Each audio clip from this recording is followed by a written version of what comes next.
अस्सलाम वालेकुम वरहमतुल्लाहि वबरकातुहू। दोस्तों आउं अली हसन अब्बासी। किताब आहे प्यासी धरती रमदा बादल। नावल निगार सिराज। किस्त नाई तुंहिंजी दुनिया सभु रंग सांवल। इंतिसाब असां वारी पीढ़ीअ जे अज़ाबनि जे नाले, जंहिं लाइ शायदि सचल चयो हो त माठ करियां त मुशरिक थियां, कुछां त काफ़र। सिराज कहिड़े शाइर चयो हो त वक़्तु बादशाह आहे। अजीब ख़्यालु आहे, भयानक ऐं हिरखाईंदड़ सच।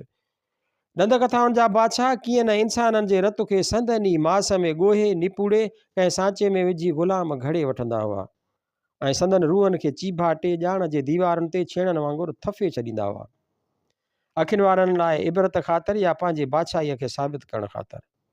वक़्तु बि अहिड़ो ई कठोर दिलि बादशाह हूंदो।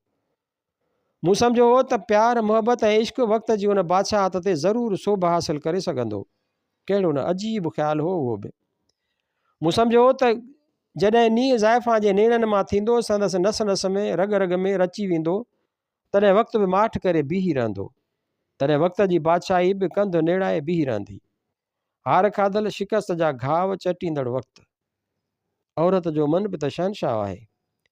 वक़्त जी बादशाही हुन जी हुक्मरानीअ जे ज़ेर दस्त आहे ऐं आउं सभिनी प्राचीन ऐं पराणनि वेद्यातनि वांगुरु उहो ई मञींदो आहियां त मर्द जे रूह में बि जिस्म ऐं उन जूं लज़तूं समायल आहिनि, पर औरत जे जिस्म में ई रूह ऐं रूह खां बि परे जूं लताफ़तूं लिकल आहिनि। रूमानियत बि केतिरी न चोर जे ॾाड़ीअ में कख मिसल आहे। अॼु जॾहिं मुंहिंजे रूह में जिस्म ऐं उन जूं लज़तूं पोयनि पसान में आहिनि, तॾहिं महरूअ जे जिस्म जो रूह ऐं उन जूं रूह खां बि पर भरो रूहानी लताफ़तूं केॾांहुं वयूं? उन तब्दीलीअ, उन मोट लाइ जवाबदार केरु आहे? वक़्तु आउं या का उॼातल उञ जा औरत जे जिस्म खे कॾहिं कॾहिं रूह जे भेट में वधीक सघारो बणाए छॾींदी आहे।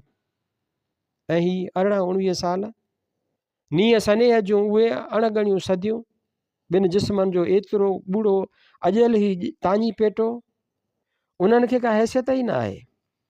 उहे साल जंहिंजे पल पल में मुंहिंजे प्यार ऐं हुनजे नीअ मुंहिंजी ॻोल्हा, हुनजी मंज़िल मुंहिंजी दिलि, हुनजी धक धक मुंहिंजे अखियुनि ऐं हुनजे ॻोढ़नि जी सुगंध रचियल आहे।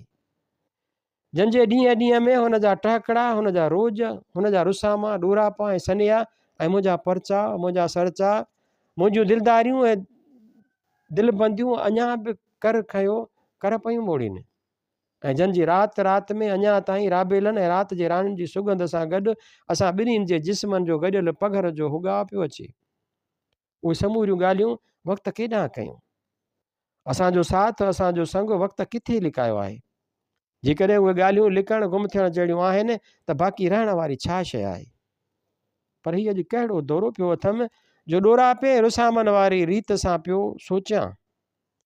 मुंहिंजी उहा आज़ादु ख़्याली रोशन दिमाग़ी केॾांहुं पर करे उॾामी वेई। ऐं छो हाणे पंहिंजे वजूद जे अणछिजंदड़ हिसे, पंहिंजे महरूअ जे हर कमु हर अमल खे शक जे नज़र सां ॾिसणु लॻो आहियां। मुंहिंजे भरोसे, मुंहिंजे एतमाद खे छा थियो आहे? इहो ख़्यालु मूंखे या मुंहिंजे दिलि खे छो नथो वणे त महरू हुन नौजवान फ़नकार सां अकेलाईअ में 2-4 घड़ियूं सुकून ऐं मेठाज में गुज़ारे? मूं में हसद, हीअ रीस छो थी कर खणे?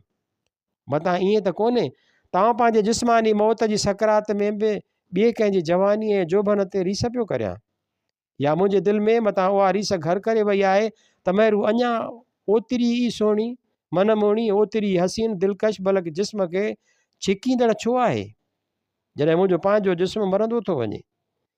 जेकॾहिं हुनखे पंहिंजे वेझो ॾिसी मुंहिंजे हथनि में छुहाव जी उहा लज़त ऐं आरज़ू नथी पैदा थिए त उन में हुनजो कहिड़ो ॾोह? ईअं त न आहे त बावजूदि पंहिंजे पाण खे बंबलाइण ऐं संभालण जे अञा ताईं मूं मंझां महरूअ जी हद ताईं ज़ाती मिल्कियत जो तसवुरु पाड़ो पटिजी न सघियो आहे ऐं आउं अञा ताईं हुन साम्हूं पियल गुलदान वांगुरु महरूअ खे बि पंहिंजी ज़ाती मिल्कियत सम्झंदो रहियो आहियां। शायदि उहो ई सबबु आहे मुंहिंजे हसद जो, मुंहिंजे रीस जो। हिन गुलदान, हिन कुर्सीअ, हिन टेबल ऐं महरूअ में जेको फ़र्क़ु आहे सो विसारे वेठो आहियां। ऐं वरी बि हुनखे पंहिंजे हथनि में ईअं महसूसु करणु घुरां थो जीअं को अखियुनि खां माज़ूर शख़्स नज़र विञाइण खां अॻु जे पढ़ियल कंहिं महबूब किताब खे पढ़ी न सघण जे बावजूदि उन जे जुल्द, उन जे अखरनि खे मुहत मां ॾकंदड़ आरज़ूमंद आङुरियुनि सां छुहणु चाहींदो हुजे।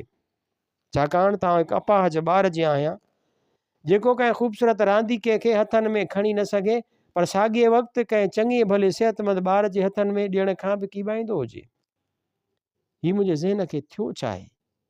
बार बार पाण खे माज़ूर, अपाहज ऐं मज़लूम सम्झणु ऐं पंहिंजे पाण ते रहम खाइणु छो लॻो आहियां?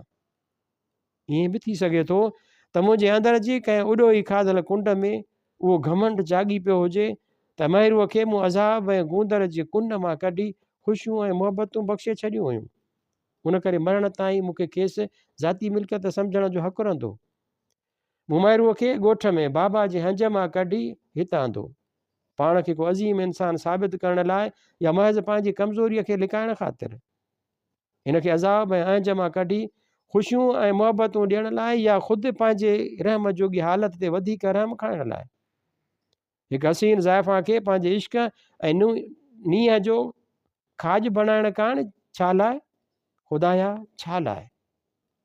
उन लाइ 18 साल बि त शाहिद आहिनि।